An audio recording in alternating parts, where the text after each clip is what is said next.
रामे ने उठा के वो मैसेज किया जबरी वकील को। ला इलाहा इल्लल्लाह मोहम्मद रसूलुल्लाह, कसम उठा के मैं कह रहा हूं, तो यकीन माने पीछे एंड पे कमरा, सबसे एंड पे कमरा, वहां तक गालियों की बातें, मतलब गालियां जो आवाज वहां तक आ रही थी। ठीक है, फयाज रामे ने मुझे कहा कि भाई आप पीछे चले जाए और एंड वाले कमरे में चले जाए। मैं चला गया एंड वाले कमरे में, तो इन्होंने मतलब अपने कैबिन में बिठाया जबरी वकील को, उसके साथ 2 बंदे थे। हाँ। कैमरे के सामने आके हल्फन ये बात कह दें कि नहीं, जो बुशरा और अयार ने जो बातें बोली हैं, मैं हल्फन कहता हूं कि वो सब बातें झूठी हैं। अस्सलाम वालेकुम नाजरीन, मैं हूं आपका मेज़बान आयान सरवर और आप देख रहे हैं तुम पाकिस्तान। नाजरीन, हमारे साथ मैडम बुशरा शकील मौजूद है और काफ़ी अरसे के बाद आज इनको जो ना अपने चैनल पे लेके आ रहे हैं। क्यों लेके आ रहे हैं ये वजह मैं आपको बताता हूं कि पहले तो यूट्यूबर जो था वो मैडम के ख़िलाफ़ थे, लेकिन अब एक वकील जो है इल्ज़ामात लगा रहा है कि जी आपने ऐसा किया वैसा किया। क्या इल्ज़ामात हैं वो सारी डिटेल मैडम बुशरा से बात करते हैं। अस्सलाम वालेकुम। वालेकुम सलाम। अच्छा मैडम, पहले यूट्यूबर तो बहुत ज़्यादा आपके ख़िलाफ़ थे, ठीक है, वो सबको पता है, लेकिन अब वकील भी उठना शुरू हो गए हैं, क्या रीज़न है? नहीं, सारे वकील नहीं है, वो तो मेरे भाई हैं, सारे वकील नहीं, वो तो एक ही वकील है। एक्चुअली वो गद्दार खुद था। जब उसकी गद्दारी सामने आई है तो उसके बाद फिर वो अब पूरी रात वो सोया नहीं। एक दफ़ा जैसे पहले नहीं सोया था, वो फिर नहीं सोया, तो उसने कहा कि अब मैं क्या करूं। फिर एक तीसरा बंदा एक और है जिसका नाम मैं ज़रा लूँगी, ज़रा हमारी बच्ची आ जाए वापस, यानी कि ज़ारा काज़मी आ जाए, फिर उसका नाम लूँगी। उसने इसको पट्टियाँ पढ़ाई कि बुशरा दे पा दे। अच्छा, ठीक। उसने कहा अच्छा। उसने क्या किया धरा उसका अपना था, उसने नाम मेरे पे लगा दिया कि जी मैं जो हूँ वो जुनैरा माहम के साथ मिल गई हूँ। तो ये ज़मीन आसमान एक हो सकते हैं, बुशरा शकील और जुनैरा माहम ये नहीं, उधर से हो सकता है। मेरी तरफ से सवाल ही पैदा नहीं होता कि मैं जुनैरा माहम के साथ कभी कोई रिलेशन रखूँ, ना वो इस काबिल है कि उसके साथ किसी किस्म का भी कोई रिलेशन रखा जाए, ना दोस्ती का, ना प्यार मोहब्बत का, किसी चीज़ का भी नहीं।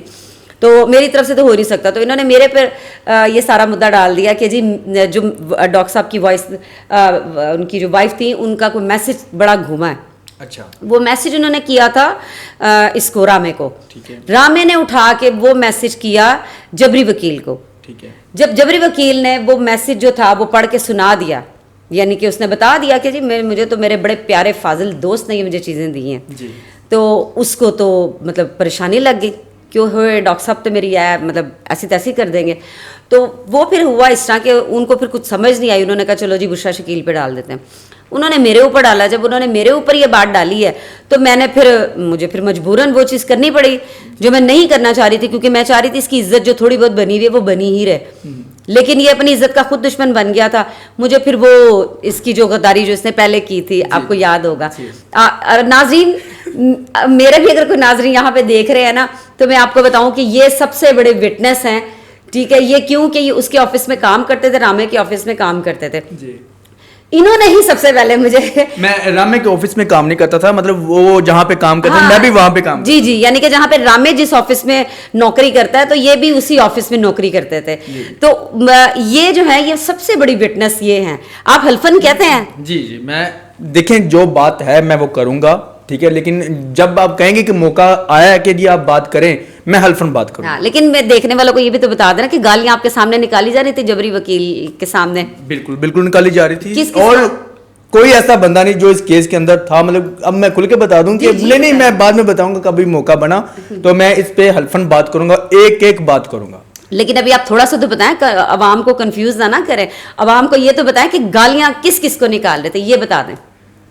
देखें, बात यह है कि गाली वो हर बंदा, मतलब हर बंदे को वो गाली मिली है कि जिस बंदे मैं भी काम कर रहा हूँ ना, लेकिन उस वक्त मुझे ये कहा गया था कि भाई आप पीछे जाएं और मतलब हमने कोई खुफिया बातें करनी। मैंने कहा इट्स ओके यार, आपका अपना मैटर, यकीन करें ला इलाहा इल्लल्लाह मोहम्मद रसूलुल्लाह, कसम उठा के मैं कह रहा हूँ कि मुझे पहले जबरी वकील आधा घंटा वेट कर रहा था। मैं जब अंदर से बाहर निकला ना ऑफिस से, मतलब जब सहन में ऑफिस का सहन था वहाँ पे आया, तो मैं देख रहा हूँ गौर के साथ कि यार ये जबरी वकील लगता है, हालांकि मेरी मुलाकात नहीं हुई थी।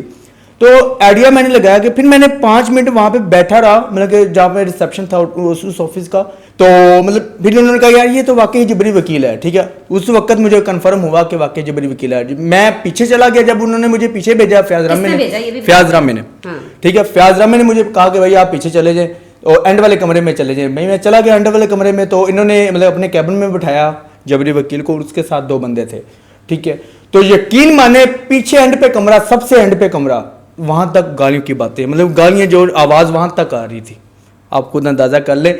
सबसे मेन बंदा, सबसे मेन बंदा तो पहले आप है ना, कि जहाँ पे मतलब आपको कहा जा रहा था कि बुशरा ऐसे है, ये है, वो है, फलाना जो भी कहा, ठीक है। उसके बाद ताहिर साहब, ताहिर भाई, ठीक है। उसके बाद ज़ारा काज़मी का वालिद साहब, ठीक है। उसके बाद सबसे उनके जो बड़े लॉयर हैं कराची के अंदर, सिंध के अंदर, उस बंदे को, जिब्रान नासिर की बात कर रहे हैं, ठीक है। ये मैं हल्फन बात कर रहा हूँ, सबसे पहले आपका नाम लिया कि सबसे मेन बंदा ये है कि जिसको कहा कि बुशरा ऐसे है, ये है, वो है, क्या करती है, क्या नहीं करती, किसके साथ है, क्या नहीं करती।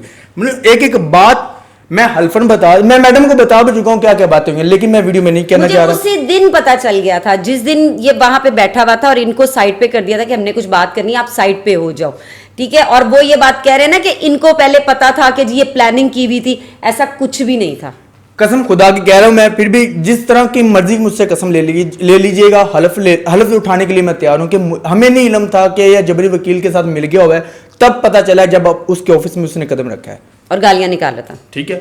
जो कुछ हुआ है मतलब मैंने हल्फन बता दिया, लेकिन अगर फिर भी नहीं यकीन, मैं मस्जिद में भी जाने के लिए तैयार। हाँ, तो उसको भी कहना मस्जिद में जाए जरा, वो क्या आके तो डॉक्टर साहब की लाइफ में आके तो फजूलियात बोलते हैं कि जी ये इस तरह और इस तरह। ये कभी हो सकता है कि मैं मतलब आपको कभी लगा हो अयान साहब कि मैं जो हूँ वो इनके साथ गद्दारी कर रही हूँ, या मैंने कभी की हो? मैं ना हमेशा मैंने मैडम को कहा कि मैडम थोड़ा सा ना झुक के मतलब किया करे, जो भी काम करे मतलब थोड़ा सा नीचे होके किया करे, इतना ना ओवर है। यकीन माने बाद में मुझे कंफर्म हुआ कि यार ये मैडम केस को पर्सनल तौर पे लेगी, मतलब कि अपने जैसे मैडम के घर का जो ना केस है, इस तरह मतलब केस को जो ना अपनी पर्सनल तौर पे लेगी। बाद में मुझे एहसास हुआ, फिर मैंने कहा यार नहीं, बनता हमारा चुप करना ही बनता है, ठीक है। मतलब मैं जेन्युइन इस केस में बिल्कुल जो भी कर रही थी मैं सही कर रही थी, और मैंने कितने लोगों को इस केस में बचाया है। अच्छा, मैं आपको ये बता दूं कि फयाज रामे को जो ना हम मिले, मैडम और बुशरा शकील जो हम मिले, इकट्ठे जाके मिले थे और इसी केस के ऊपर मिले थे, मतलब कि हमारी पहले जो ना हम बात नहीं होती थी किसी किस्म की, ऐसे ही मैडम। अच्छा, जब हमारी मुलाकात हुई, हमारी मेरी मैडम के साथ तकरीबन 1 से 1.5 साल हो गया हुआ है तकरीबन, हमारी जो एक दूसरे के साथ हमने मिलकर काम किया है, ठीक है। और फयाज रामे के साथ हमारी इस केस के ऊपर बात हुई, हम किसी को भी नहीं जानते थे, लेकिन ये इन बंदों का हमने इतना साथ दिया, और ये बंदे आज जो हीरो बैठे हुए ना, तो ये किन की वजह से ये मैडम बता देती है।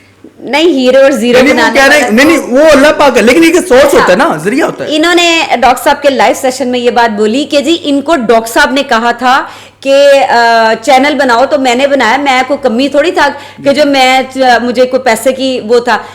यकीन करें, अयान साहब भी हल्फन कहेंगे, मैं भी हल्फन कहूंगी कि इनको मशवरा मैंने दिया कि मैं इंटरव्यू करके हम लोग उठ के जाने लगे, तो मैंने इनको बोला कि रामे साहब आपको लोग अभी सुन रहे हैं, तो आप अपना चैनल बनाए, अपने केसेस जब ये खत्म भी हो जाएगा तो अपने केस उस पर डिस्कस किया करें। तो इसने मुझे कहा कि अच्छा मैडम मुझे बनाना चाहिए। मैंने कहा बिल्कुल आप बनाए।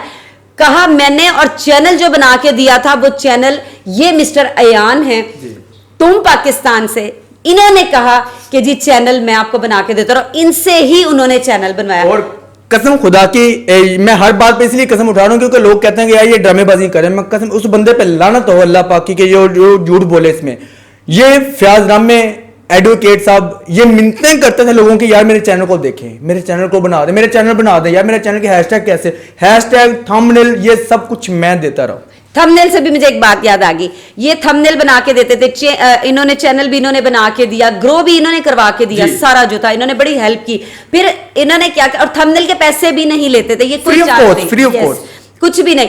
एक दफा इन्होंने फयाज रामे को कहा कि रामे साहब ये मेरी एक वीडियो है, इसकी कम्युनिटी लगा दें। हाँ, जब ग्रो हो गया था, जब उसका चैनल ग्रो हो गया तो उसने इनकी कम्युनिटी नहीं लगाई, जिसपे इन्होंने बोलना छोड़ दिया था, उसकी कॉल्स अटेंड करनी छोड़ दी थी। ऐसा ही है फयाज रामे की मैंने तकरीबन 10 से 15 दिन कॉल पिक नहीं की, मुझे लाइनें सेंड करता रहा कि यार ये थंबनेल बना दो, ये कर दो, वो कर दो। मैंने यकीन का मैसेज तक नहीं सीन करता था। तो कौन सिफारिश बंदा कौन था ये मैंने फिर कहा, मैंने कहा चलो छोड़ दे, कोई बात नहीं, माफ कर दे, बच्चा है।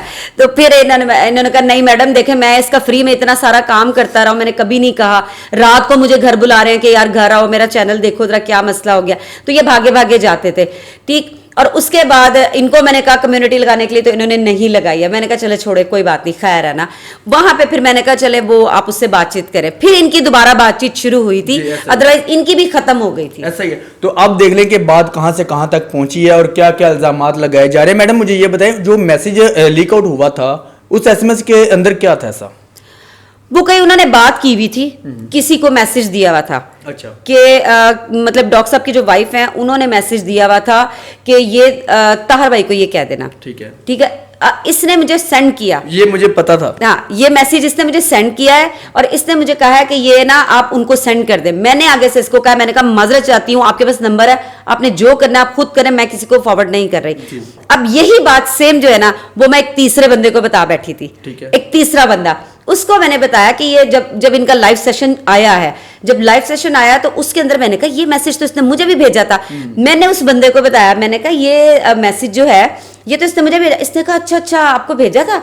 मैंने कहा हाँ। तो उसने आगे से कहा कि 2 मिनट सोचने के बाद कहता ये अब आपका नाम लगाएगा।